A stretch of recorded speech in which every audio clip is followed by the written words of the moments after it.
Hi there. Welcome to Tech Talk Weekly. I'm Bob from Creation Station. This is our weekly show. Are you tempted to buy the new phone next week? Wait until you hear about it.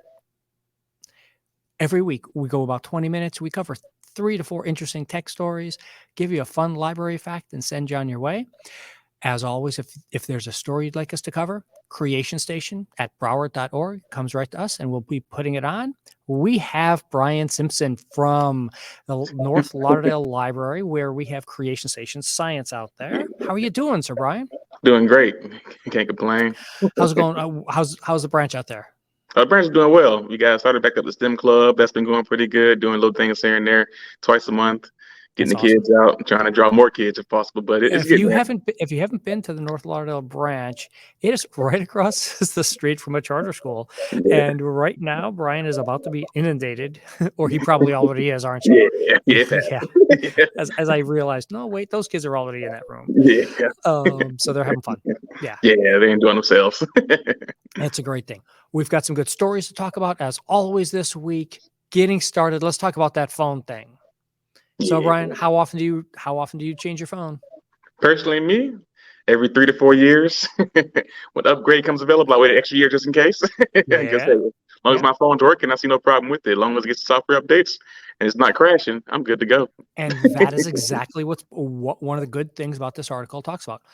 It's mostly marketing that they want you to go out and spend money and buy a phone, which I think most people understand that basics of that. But Yeah. it's when do you actually need to replace it? And you brought up the exact point I was going to is when you stop getting security updates, it doesn't matter. You got to upgrade that phone. Yeah. I got a cracked screen on my phone for the last 3 years, but it's working just fine. I got a few dead pixels, but I'm okay with it, Yeah. and it works. So take a look through this article and see, because there's some different things. It's not just phones that they're talking about. It's talking about some ideas about what else is out there Yeah. and what that real window is. Yeah, I think they say roughly 2 years or so, 2, 3 years. He's 2 years, and I'm like, But like, nah, yeah, you you can can go stretch it. 3 You can or stretch 4. it. It can be stretched. Really, it's how long does that battery last for you, et Hmm. cetera, stuff like that. Yeah. And then the other idea that goes along with these gadgets is, does it really matter who has authorized your gadget, or who wants to give you that sticker on it that says works with Zoom? Exactly. Does any of your stuff have those stickers, Bryan? A couple of them, but after reading the article, I learned that's not necessary because at first I always thought if it didn't say Evo or one of those stickers that said verified by this source, I always felt like, oh, this might not be compatible. But after reading the article, I was like, it doesn't have to be and have that sticker to be compatible. It's more or less like, oh no, if this sticker's on there, these features are for sure coming with this device. Which that's something new I didn't learn. I consider myself kind of techie in a sense, but not like a full tech geek, but techie in a sense. So I was kind of like, that's interesting to know that even if it doesn't say they have the sticker, it'll still work, but it will be missing maybe some of the features that is proved by the other companies. Yeah, and that was one of the ones that I noticed when I was going through this. And by the way, as always, all of the links are in the show notes for you guys, so you can go follow up and read in depth on these. The one that I noticed was the USB certifications. Mm-hmm. Yeah. I didn't understand that if it wasn't fully USB certified, it would still work. Yeah. But you need to be fully certified. If it's fully certified, you have a 26-foot range on it instead of and I'm like, huh. News to me. Maybe that's why that one set of headphones works really well at home and the other one doesn't. Exactly. I'm going to have to go back and check that, see if that sticker's on there now, and see, well, wait a minute. Yeah, see if it's verified by And somebody's already yelled at me from Creation Station Music, telling me I need to get rid of my Bose and get Sennheisers, and I'm like, I like Bose. I don't know. I trust the experts. That the people there in music were telling me, "Oh, Bob, what are you doing with those things?" And I'm like, hey, well, I kind of need headphones at work. Yeah. But yeah, some of these programs were really well done on as I start really getting into these certification type stuff and what it comes and how it increases your warranty and things for these things. So it is definitely a worthwhile thing to go in and check. Yeah. Yeah, that's pretty. And it also gives. I learned that it also gives you like the confidence that hey, if it has a sticker, like you can trust that it's backed by this company. Like, hey, I'm sticking up to say that this device is going to be good for you. And when it does, Yeah. it's kind of like, yeah, I'm taking this chance. Like Yeah, I'm taking yeah, this chance to see if it's going to exactly. work Yeah, out. I always thought it was just like, yeah, this is a marketing thing. We're paying Microsoft some money so we can put their name on my device or whatever.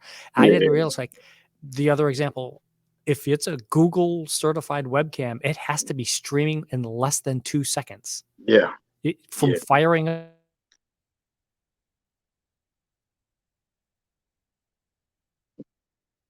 You froze.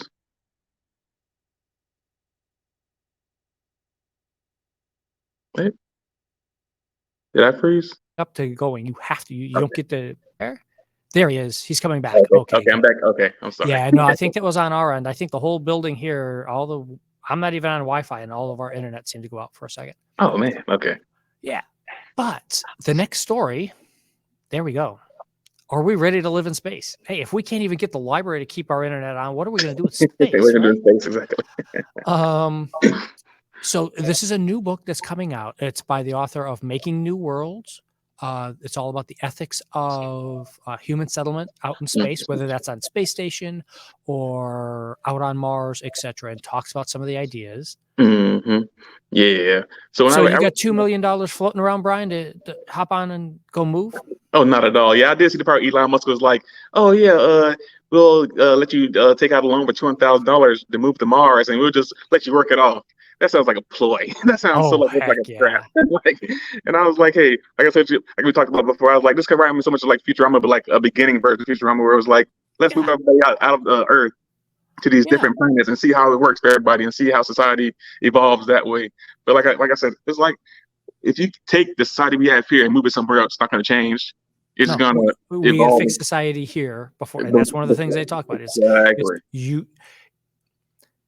It is so much like just when they were doing indentured servitude and Hmm. bringing in just people moving from England. We're not even going to talk about the slave trade. Yeah, Just indentured servitude of yeah, bringing people from England over to New England when they were founding the colonies, and exactly. those people who had years and years of forced servitude, Hmm. in a household, and hopefully might at the end their kids might not have to do that. Exactly. And then what Elon Musk is basically Yeah, saying, yeah, well, let's put slavery back in yeah. We just bring it because, back. We just bring it yeah, back. Don't worry about it. well, We'll yeah, keep it good. and if you don't like it, you can always just do what? I mean, Yeah, like they control the air, they control the whole habitat. What are they? Come on exactly. It's now, like you missed a payment. Like my life's over. Like that's kind yeah, of it goes from cool to scary, yeah, really yeah, quick. super, super fast. So this book's coming out really soon. You could pre-order it if you want to, but it's not available in the library yet. However, there's two other very cool books that you can go search for. Seven Eves, Neil Stevenson, great science fiction writer that you should know about. He's the person who developed the name Metaverse and all sorts of other words we just use nowadays were all out of his novels. Seven Eves is all about what society turns out to be like when the moon blows into a billion little pieces and rains down on the earth. It's a nice little straightforward look. Yeah. And there's another author, Alan Steele, who writes near Earth and hard science fiction stuff. And there's two of them, Orbital Decay and Clarke County Space, where it's all about building the first private space station and stuff, and how you just send people up there, blue collar workers who are going to smuggle a beer up there because that's what they need to do, and smuggle up the parts for a still, and what is it going to be like when everyday people have to go up there and build. And build it. Yeah. Yeah, so some fun little books there if you get a chance to go do it. But one of those problems is there's a lot of stuff there already. Hmm. Yeah. So here's the thing. We've talked on this show before about people blowing up satellites and causing all sorts of mess. And they have, just earlier this week, the space station had to be lifted up to a higher orbit because there was a chance it was going to hit into a defunct satellite.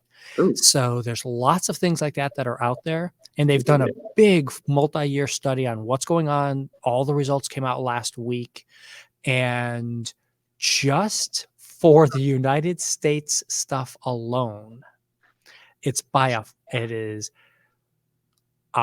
would need to, if the cool idea of shoot the stuff down with lasers. Yeah, that was pretty cool. 1,000 times more powerful than what we have right now to be able to pull it off. Yeah. And then he spoke about the fear of, like, if they start using the lasers for shooting down that, they're going to start using to shoot down other people. Like, start thinking about war and stuff like that. We kind of need those GPS satellites up there to help us, and you don't want somebody else going up there shooting down things. Yeah. And another cool fact I learned about this article, because as a young kid, I always thought, like, if this stuff, we had so much pollution in the sky, like from the defunct space stations, old satellites and such. I was like, what happens if it all rains down on us? Then I learned that, most things just burn up in the atmosphere. But after reading the article, you find that it's even larger debris that may fall on us and actually affect, the ecosystem down here as well. So I was kind of like, that's crazy. And also, it had to take into perspective, like, how expensive it is to actually fix those space stations after, like, something as small as, like, maybe a piece of debris from a satellite hits on the space station or hits a satellite that's actually still working. They have to go up there and fix it, and how much it just takes to blast off, to shoot a spacecraft into the sky, to send astronauts and people to fix those things. It's kind of like $58 million. That's crazy. That's just in the United States. That doesn't count Russia, China, the EU for the European Space Agency. Yeah, $58 million a year. Just for us trying to get to space. It's 58 million extra a year because of all the junk that's up there. Yeah. And like you said, I mean, we got to fix the problems down here first before we take more problems up there. We better clean our room first before we start bringing over guests. And exactly. Saying, hey, what's going to be happening? Yeah, exactly. It's a crazy, crazy thing out there. We do have one other story that I wanted to talk about, and it's more of a resource for people than an individual story, although this week they've had a couple of doozies on here. This is a place I come and check out every so often. It's called Retraction Watch. Again, links are in the show notes for you, so you can go out and find it. They examine scientific papers and who is filing complaints / requesting retractions of scientific papers on this. So, for example, here's one that's back in 2017. They had put out a paper and somebody accused them of data fabrication and false research misconduct during the research. Like cherry picking what they were going to put into their study instead of just taking all of the stuff for the study. All the factual information, gotcha. Study came out in 2017. Immediately, people were complaining about it. Went through this whole review process. In this case, federal agency got involved in it, and in 2020, they finally got the people to retract and say, "No, look, this is the problem with this study, and this is why we're going to retract and say no, it's not a valid study anymore." Yeah, that makes sense. Yeah, you have to put the factual information out there. You start putting other things out there, kind of muffles the facts, and it's kind of hard to understand what's really going on out there. Yeah, exactly, and that's exactly what it is. And here's the one that brought it to my attention, reminded me about this site again. When someone wrote a paper and then we're like, "Here, I wrote a paper. Here, you can pay me to put your name on this paper." Whoa, yeah. And it's like, that's not quite science then, is it? That's like magazine subscriptions or movie budgets where we put on an executive producer because they paid us a lot of money for the... It's like buying accolades, yeah. Yeah, not quite exactly what I want to see. Yeah. So I didn't put a particular article. I just put a link to their entire site there so you can see. You can guess there's a lot of COVID-19 articles where they've gone back and forth on, and what is actual science versus what is supposition versus intentional misinformation, etc. So it's really an interesting site to just go peruse once in a while. It's not an everyday thing. Only very few of us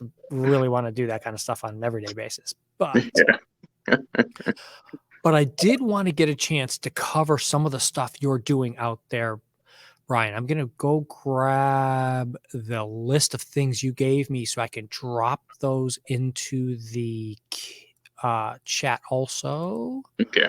Tell us, what are all these kits and all this stuff that you've got going on out there at Creation Station Science? No problem. So we have some really cool stuff going on over here now. We recently, like during the new year, started our STEM club. Well, we had it before, but we was doing it once a month.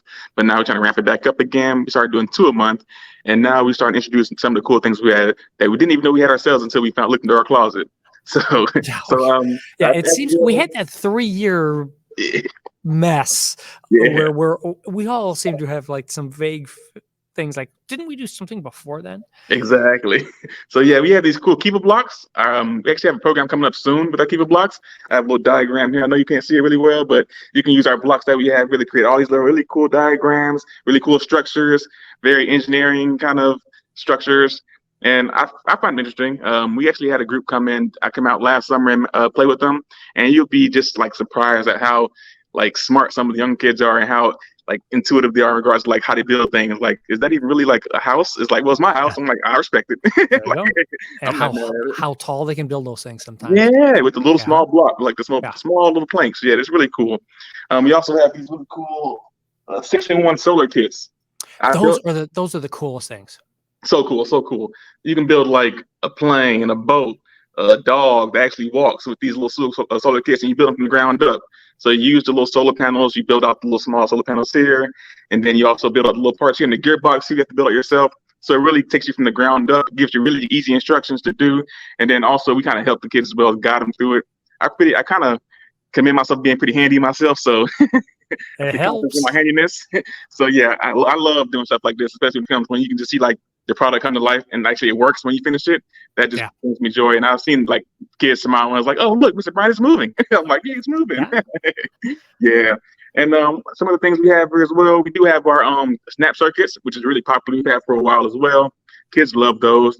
Snap circuits are actually available at almost not quite every library, but there's a whole bunch. When you look in the library catalog, oh really? You'll find out snap circuits are at that's really cool. I think 20 libraries now. Oh, that's really good. Yeah, that's really good. Kids and the kids love them. They work in teams. They work in teams, and they start building these little really cool structures to build like long wired snap circuits to where they stop at one point and light something or twirl a wind.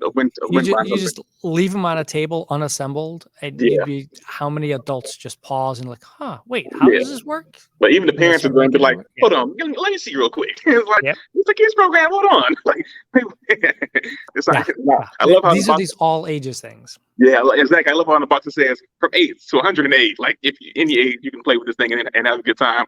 I know one time I went down, sat in the back preparing for a program and got just caught up in just building different structures. And I was just like, okay, let me leave for kids. So they really can just grab your attention and get you caught up really quickly. Yeah.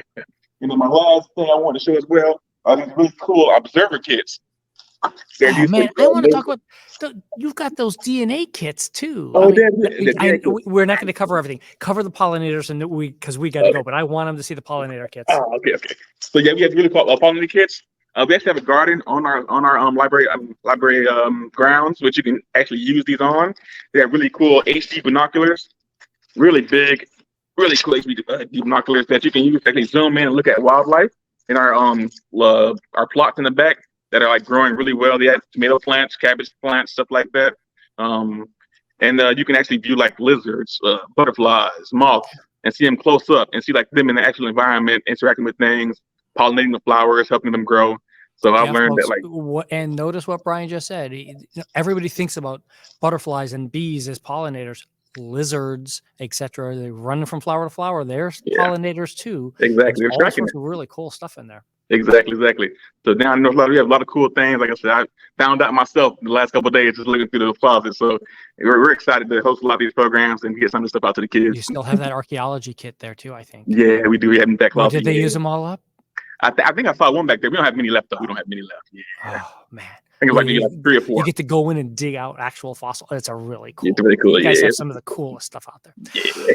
Thank you very much for being here, Sir Bryan. And North Lauderdale, you can go to the library website look up the North Lauderdale branch and get the phone number. You can give a call out to the branch before you show up if there's a program that you want to be doing or one of these kits that you are like, wait a minute, I want to go try this out. Yeah. Call ahead of time, make sure, because they'll reserve them for you or whatever. All of these kits, except for the snap circuits, are only used in the library. So you got to come and show up at the library. It's a pretty little building. Yeah. Very Get much there on the so. weekends. It's fun. Yeah. Okay, let's throw up our end of show slide here. If there's a library or librarian you want to see featured on the show, reach out at creationstation@broward.org. I'm off next week. We'll have a guest host in for you. Treat them well. We'll see you next week. See you later.